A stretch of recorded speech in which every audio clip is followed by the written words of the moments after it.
Il était une fois, dans une grande forêt luxuriante, un singe du nom de Kibo.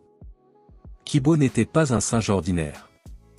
Il était reconnu pour son intelligence hors du commun. Capable de résoudre les énigmes les plus complexes et d'inventer des stratagèmes ingénieux pour obtenir ce qu'il voulait, il se vantait sans cesse de sa supériorité sur les autres animaux. Chaque jour, il rassemblait les habitants de la forêt pour leur raconter ses exploits.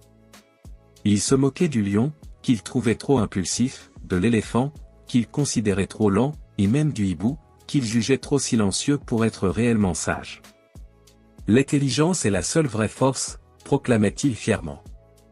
Un jour, des marins firent escale non loin de la forêt. Curieux de tout, Kibo s'approcha du rivage pour observer ces étranges créatures bipèdes. Il fut fasciné par leurs bateaux, leurs outils et leur mode de vie. Il se dit que s'il arrivait à monter à bord d'un de ces navires, il pourrait apprendre leurs secrets et ainsi devenir encore plus intelligent. Profitant d'un moment d'inattention des marins, Kibo sauta sur l'un des bateaux amarrés. Au début, tout se passa bien. Il s'amusa à grimper sur les mâts, à explorer les cabines et à chaparder quelques provisions. Mais soudain, une tempête se leva. Les vagues déchaînées secouèrent le bateau, et Kibo, pris de panique, perdit l'équilibre et tomba à l'eau. Il ne savait pas nager et se débattait désespérément contre les vagues impitoyables. Alors qu'il commençait à perdre espoir, une silhouette élégante fendit l'eau à toute vitesse. C'était un dauphin nommé Néréo. Voyant le singe en détresse, il le hissa sur son dos et nagea vers un endroit plus calme. Une fois en sécurité, Kibo, bien que trempé et épuisé, retrouva rapidement son arrogance naturelle. Il se redressa et déclara, « Merci, noble dauphin, mais je suis certain que j'aurais fini par m'en sortir tout seul. Après tout, je suis le plus intelligent des animaux. » Néréo, amusé, décida de tester le singe. « Vraiment ?» demanda-t-il. « Alors, dis-moi, d'où viens-tu exactement ?» Kibo, toujours prêt à impressionner son auditoire, inventa une histoire rocambolesque. « Oh, je viens d'un royaume lointain, une grande cité bâtie par les plus grands esprits de la jungle.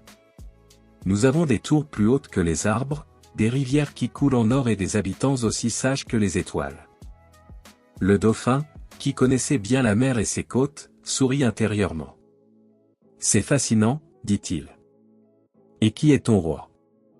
Sans hésiter, Kibo répondit, « Mon roi ? C'est moi, bien sûr. Qui d'autre pourrait mieux gouverner un tel royaume que le plus intelligent des êtres ?» Néréo comprit alors que ce singe, malgré toute son intelligence, manquait cruellement de sagesse et d'humilité. Il nagea encore un peu avant de s'arrêter. « Tu es vraiment un roi ? Dans ce cas, ton royaume doit être en pleine mer, car c'est là où nous sommes en ce moment. » Kibo, réalisant enfin qu'il était totalement dépendant du dauphin, sentit l'inquiétude monter en lui. « Attends, je voulais dire. » Mais Néréo éclata de rire. « Tu vois, mon ami, l'intelligence seule ne suffit pas. Elle doit être accompagnée de sagesse et d'humilité. Sans cela, elle devient un piège dans lequel on se prend soi-même. » Kibo baissa la tête, pour la première fois de sa vie véritablement honteux. « J'ai compris, » murmura-t-il. Néréo, voyant qu'il avait appris sa leçon, le ramena sur la plage. Kibo ne se vanta plus jamais de son intelligence. Il avait compris qu'être intelligent, c'était aussi savoir reconnaître ses limites et respecter ceux qui nous entourent. Dès lors, il devint un conseiller avisé pour les autres animaux, partageant ses connaissances sans arrogance et écoutant les leçons que la vie avait à lui offrir. Les années passèrent et Kibo, bien qu'ayant toujours la même vivacité d'esprit, n'était plus le singe arrogant qu'il était autrefois. Il organisait des réunions où il encourageait le partage des connaissances et l'entraide. Il prenait plaisir à écouter les anciens, qui lui racontaient des légendes pleines de sagesse.